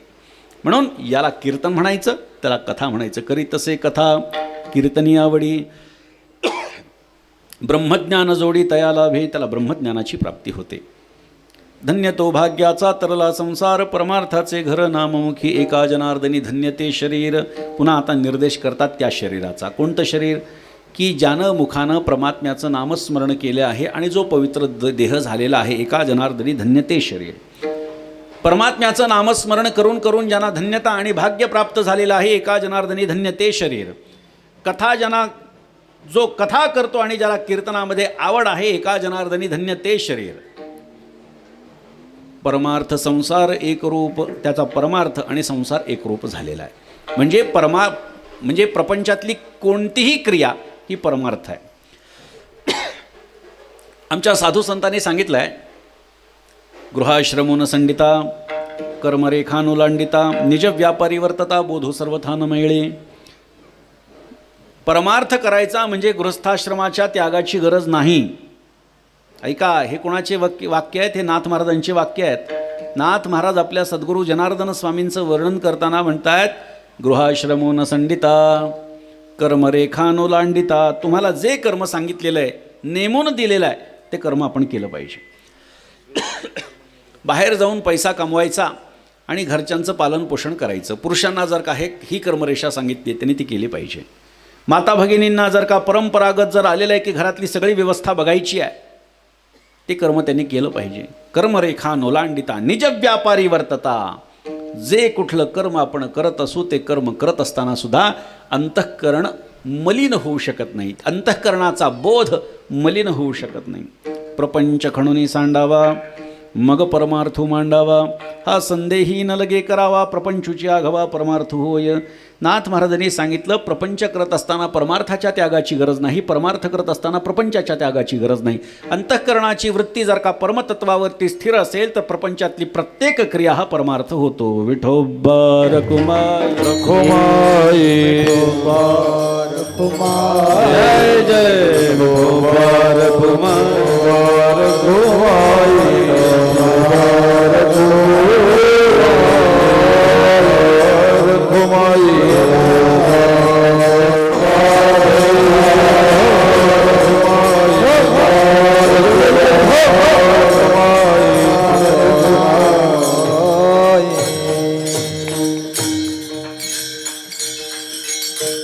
पवित्र तो देह सदा ज्याचा नेम वाचे गाये राम सर्व भावे धन्य तो भाग्याचा तरला संसार परमार्थाचे घर नाममुखी. शांती ब्रह्म एकनाथ महाराजांचा अभंग आज कीर्तन सेवेकरता निवडलेला आहे. एकनाथ महाराजांनी या अभंगामध्ये साधूचं वर्णन केलेलं आहे, त्याच्या जीवनाचं वर्णन केलेलं आहे. हा अभंग घेण्याचं तात्पर्य मी आपल्याला सुरुवातीला सांगितलं, प्रारंभीच सांगितलं की वैकुंठवासी गुटेराम बाबांच्या 25व्या पुण्यस्मरण सोहळ्याच्या निमित्तानं हा कार्यक्रम त्यांच्या कुटुंबियांच्या वतीनं ग्रामस्थांच्या उपस्थितीमध्ये संपन्न होतो आहे.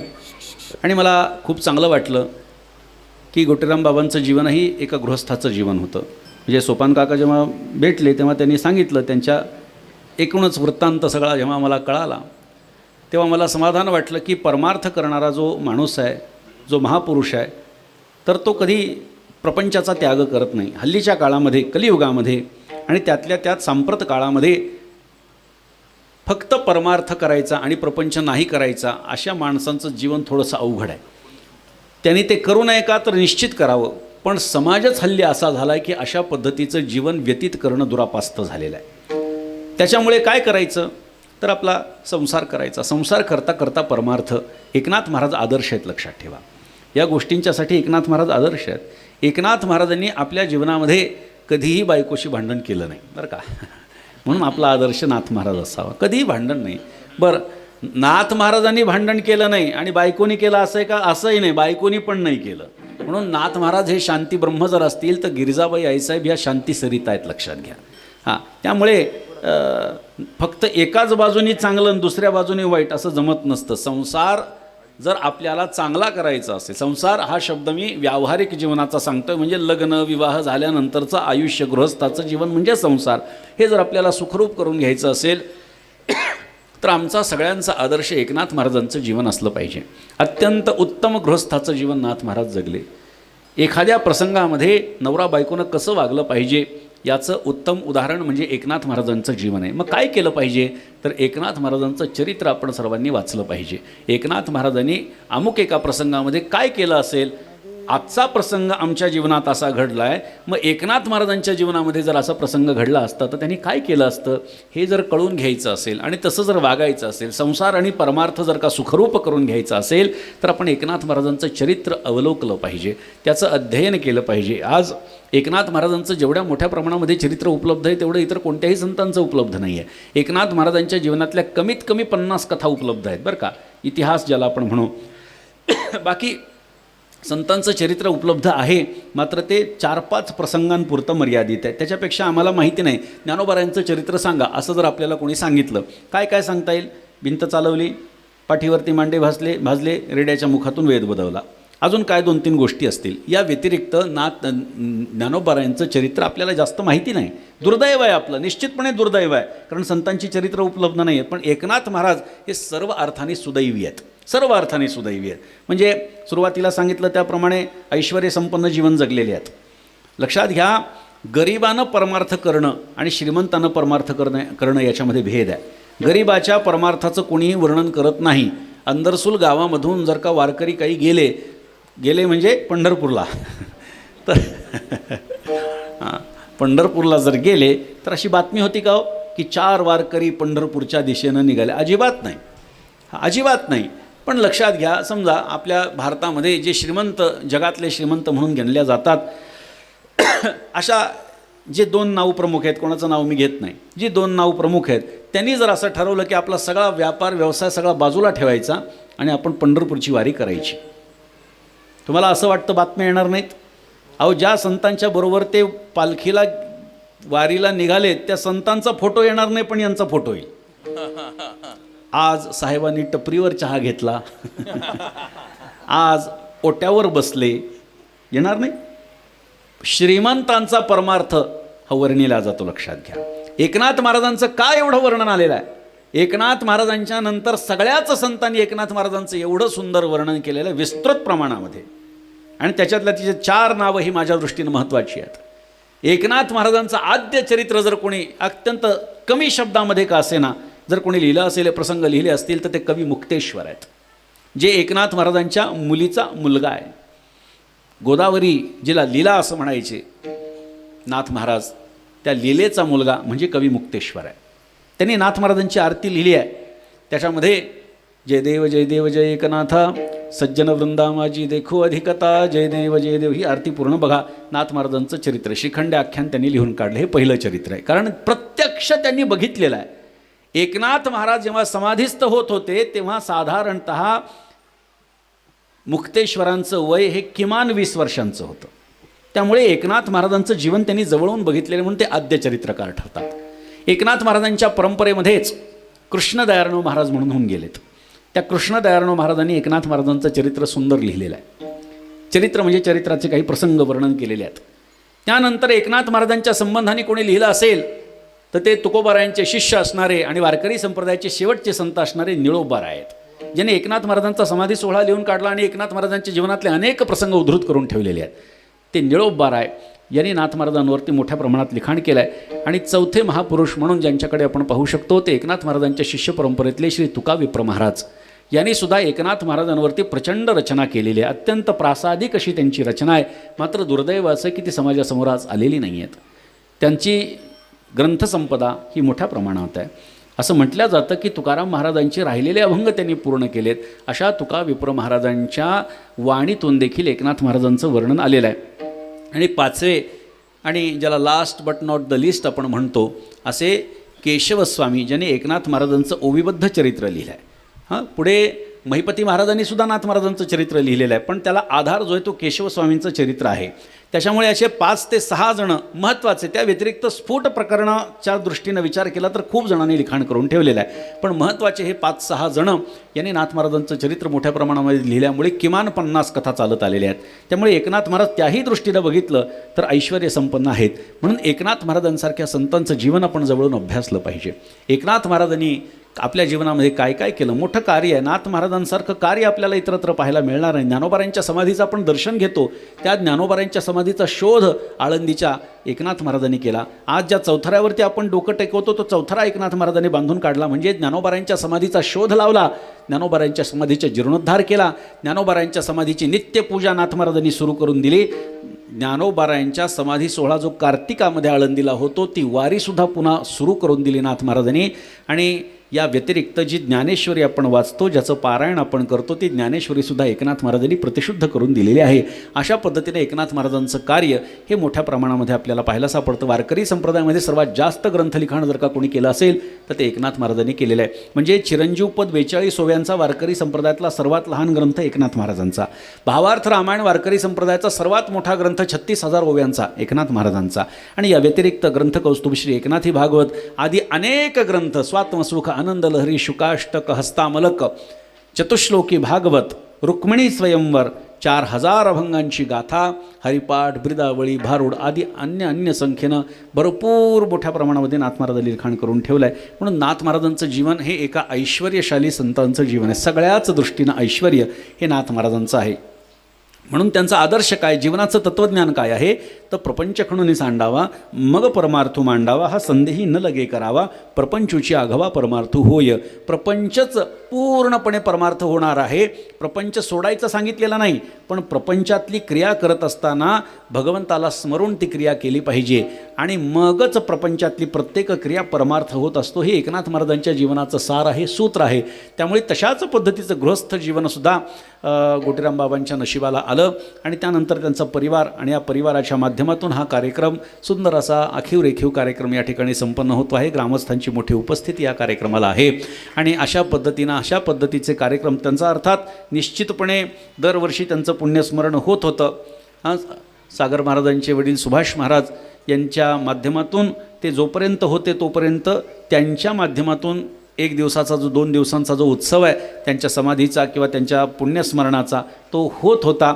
मात्र आता हा 25व्या वर्षाचा हा काळ असल्यामुळे 4-5 दिवसांचा मोठा कार्यक्रम आपण सर्वांनी ठेवला आणि आज पहिल्या दिवसाची कीर्तन माझ्या वाट्याला आलेली आहे. यथामती अभंगाचं चिंतन झालेली सेवा शांतीब्रह्म श्रीमंत श्री एकनाथ महाराजांच्या चरणी तुम्हा सर्व सज्जन वृंदांच्या चरणी समर्पित करतो आणि माझ्या वाणीला पूर्णविराम देतो. आपण एक बार नाथ महाराजांना दर्शन घेण्यासाठी पैठणला जरूर आलं पाहिजे. निश्चितपणे नाथषष्ठी हा वारकरी संप्रदायातला सर्वात मोठा 2ऱ्या क्रमांकाचा सोहळा आहे. आषाढी एकादशीनंतर वारकरी संप्रदायिक जर मोठ्या प्रमाणात कुठे जमत असतील तर ते पैठणला जमतात. 7 ते 8 लाख वारकरी जमतात, लक्षात घ्या. आणि संतांच्या समाधी सोहळ्याचा जर विचार केला तर सर्वात जास्त प्रमाणामध्ये जर का कुठे लोक जमत असतील तर क्रमांक 1 हा पैठणचा नाथ षष्ठीचा उत्सव आहे. म्हणून एकनाथ षष्ठीच्या या उत्सवाला आपण यावं, कारण मोरोपंतांनी सुंदर विवेचन केलं आहे, जो एकदा पैठणास जा यशष्ठी तो जीवनी कधी न होय कष्टी. आपल्या जीवनातलं कष्ट जर का घालवायचं असेल तर आपण नाथ षष्ठीला, नाथ महाराजांच्या दर्शनाला यावं. जर षष्ठीला गर्दीमध्ये जमत नसेल तर इतर वेळी नाथ महाराजांचं दर्शन करून जावं. पण जीवनामध्ये आल्यानंतर एकनाथी भागवताचं पारायण आयुष्यात एकदा तरी व्हायला हवं. नाथ महाराजांच्या ग्रंथांचं, संतांच्या ग्रंथाचं पारायण आमच्याकडून जीवनामध्ये एकदा तरी व्हायला हवं. त्यामुळे असे काही कार्यक्रम असतील तर त्याही वेळी आपण, या सागर महाराज आपण येऊन गेलात आमच्या त्या कार्यक्रमाला, आपण सर्वांना मी त्या निमित्तानं आमंत्रित करतो. आणि आणखी एक ज्याला आपण संदर्भ देता येईल की एकनाथ महाराजांच्या एकनाथी भागवताचं मंदिर बांधण्याचा संकल्प आपण पैठणला केलेला आहे. आणि ते मंदिर बांधण्याच्या संबंधानं जसं देहूला गाथा मंदिर आहे, आळंदीला ज्ञानेश्वरी मंदिर आहे, प्रस्थानत्रयी वारकरी संप्रदायातले 3 प्रमुख ग्रंथ आहेत आणि त्यापैकी ज्ञानेश्वरी, एकनाथी भागवत आणि तुकाराम महाराजांची गाथा असे 3 ग्रंथ आहेत. त्यापैकी 3 ग्रंथांपैकी 2 ग्रंथांची मंदिरं त्या त्या ठिकाणी झालेली आहेत. मात्र एकनाथ महाराजांचा जो एकनाथी भागवत हा ग्रंथ आहे, त्या ग्रंथाचं भव्य दिव्य साधारणतः आत्ता तरी अंदाज 6 एकरमध्ये आपण हा उत्सव हे मंदिर आपण उभारतो आहोत. आणि अशा भव्य दिव्य मंदिराच्या संबंधानं आता येणाऱ्या काही काळामध्ये जमीन वगैरे घेण्याचा विषय चालू आहे. त्यावेळी भूमिपूजनाचा कार्यक्रम असेल, मी आपल्याला पत्रिका पाठवेन. आपण सर्वांनी जरूर त्या कार्यक्रमाला देखील निश्चित यावं. त्या निमित्तानं आपल्या नाथ महाराजांचं दर्शन होईल आणि त्या कार्यामध्ये आपण सर्वांनी सहभागी व्हावं अशी अपेक्षा व्यक्त करतो. झालेली सेवा शांतीब्रह्म श्रीमंत श्री एकनाथ महाराजांच्या चरणी, तुम्हा सर्व सज्जन वृंदांच्या चरणी समर्पित करतो आणि माझ्या वाणीला पूर्ण विराम देतो. एका संतांचं सर्वांनी भजन करा. भानुदास एकनाथ, भानुदास एकनाथ, भानुदास एकनाथ, भानुदास एकनाथ, भानुदास एकनाथ, भानुदास एकनाथ, भानुदास एकनाथ, भानुदास एकनाथ,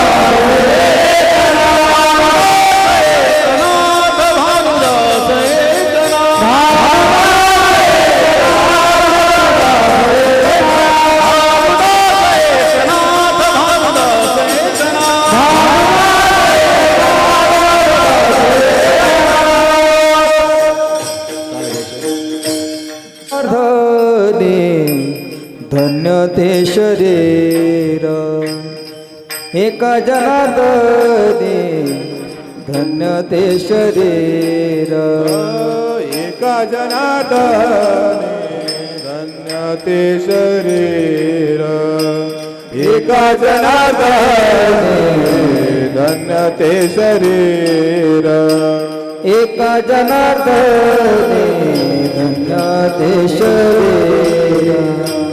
एका जनार्दने, धन्य ते शरीर एका जनार्दने, धन्य ते शरीर एका जनार्दने, धन्य ते शरीर परमार्थ संसार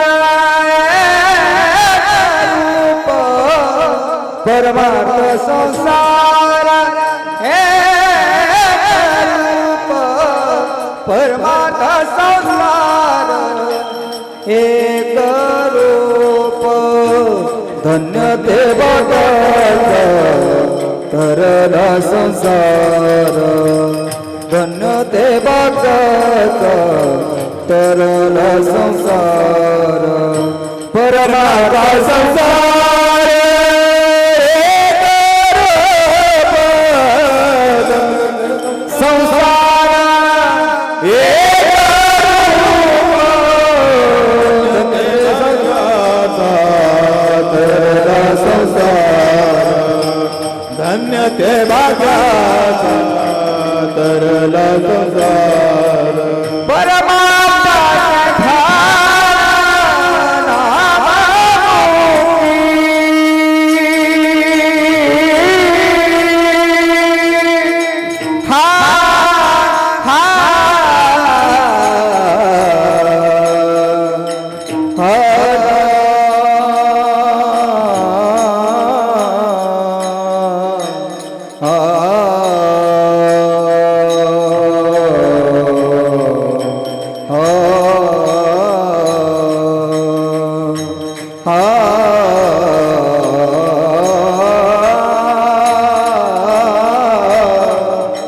परमाताचे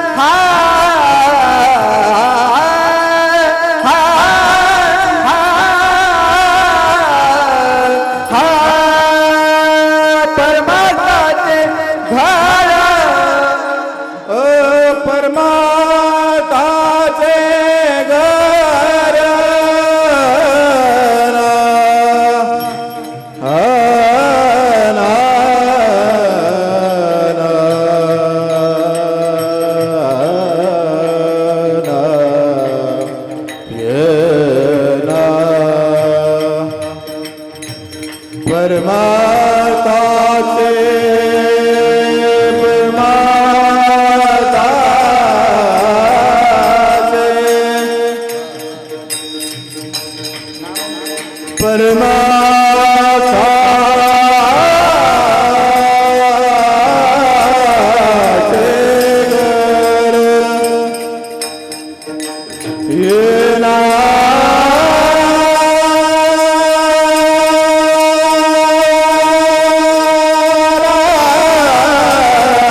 परमार्थाचे गारा परमार्थाचे